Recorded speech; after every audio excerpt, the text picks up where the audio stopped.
Des engins de bois de 700 kg tirés à la seule force des bras. Avant d'embarquer, les rameurs préparent leur corps à l'effort intense qui les attend.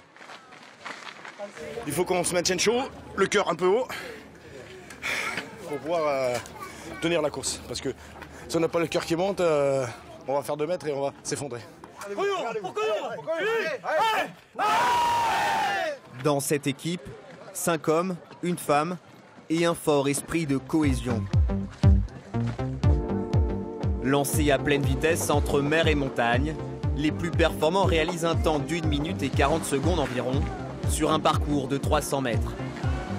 À l'arrivée, pour certains, le cœur palpite encore.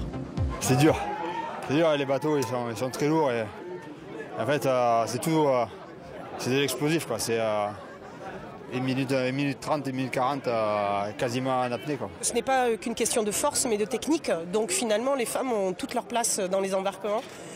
Il faut doser la force, chacun de son côté. 3. La force, les marins pêcheurs devaient en déborder lorsqu'ils partaient pêcher en mer. Pour l'anecdote, c'est à eux que l'on doit l'idée de cette discipline. Quand ils avaient fini de ramasser les filets et qu'il n'y avait pas de vent, donc ils avaient les voiles latines, mais quand il n'y avait pas de vent, donc il fallait qu'ils rentrent au port le plus rapidement possible pour vendre leurs poissons.